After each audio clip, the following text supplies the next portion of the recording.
Mary Hawk with Corellian News on Pagan World TV. We are back live with our coverage of the Parliament. And with me, I have Patricia Robin Woodruff. Thank you so much for joining me, Patricia. And where are you from? The bottom of Virginia.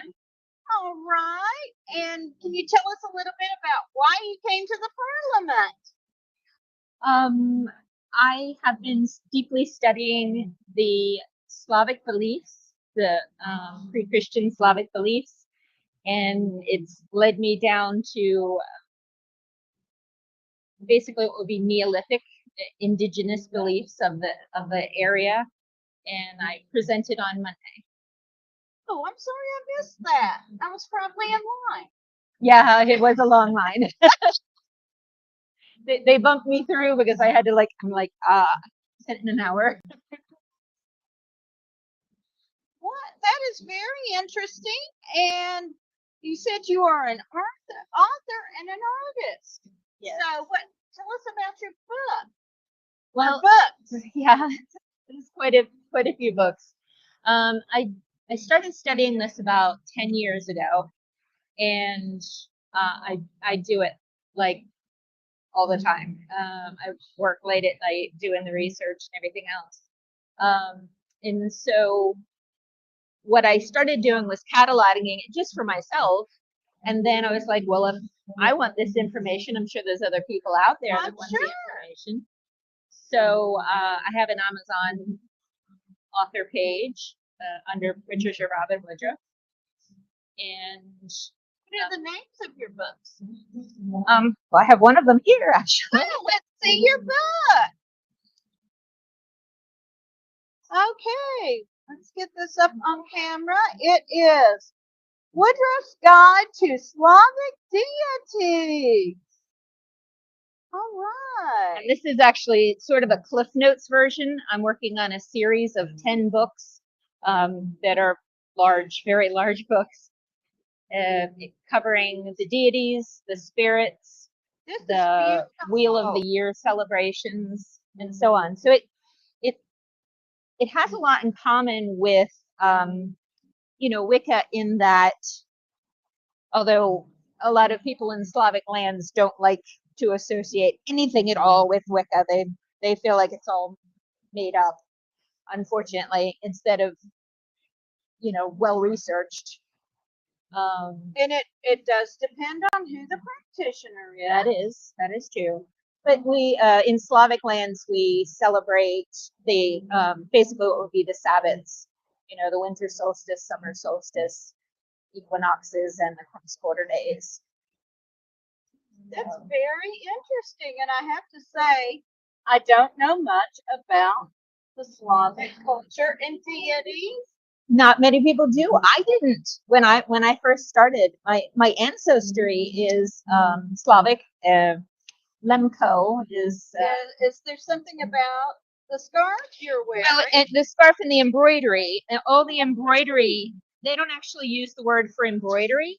They write a shirt. So it's basically spells to protect you. It's wow. Around the cuff, around the collar, and around the waist to protect the body and give it strength. So is this hand embroidery? I don't know. I ordered it. I think it is. That is beautiful. That is beautiful. Right. So there's different symbols. This would be, grapes, of course, being the bounty of the earth. Yes. Most of the symbols are vitality. Right. Red is the color of vitality. So it's to help imbue your body with energy. That is beautiful and wonderful. I knew nothing about that. Yeah. And some people think they describe it as a pantheon of Slavic deities.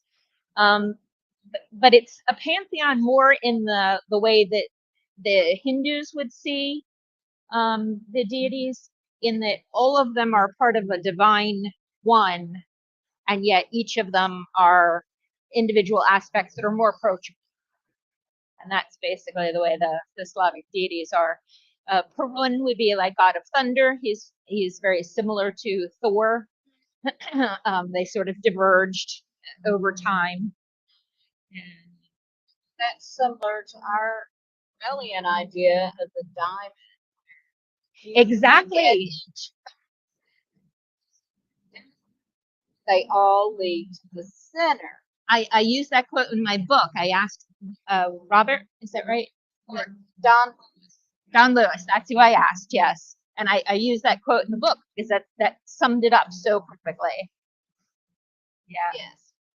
You all go to the center. It doesn't matter which emanation of deity Right. you are working with. Right. So each one is approachable, and so this is just gives a cultural context for people of Slavic heritage to connect to deity. All right. And what about your artwork? Oh, I tend to channel artwork, but it has been kind of pushed aside recently for focusing completely on my research. So I'm definitely going to check out your books. Do you have a booth here, or you just? No, I just did the presentation. Yeah. Getting to walk around and see everything today. There's so much to see. Oh, there is. I want to thank you so much for taking the time to sit down and talk to us. Thank you for having me. And this is Reverend Mary Hogg and Patricia Robin Woodruff for Corellian News on Pagan World TV. And stay tuned. We'll be bringing you more live coverage of the event. And we will be back with you shortly.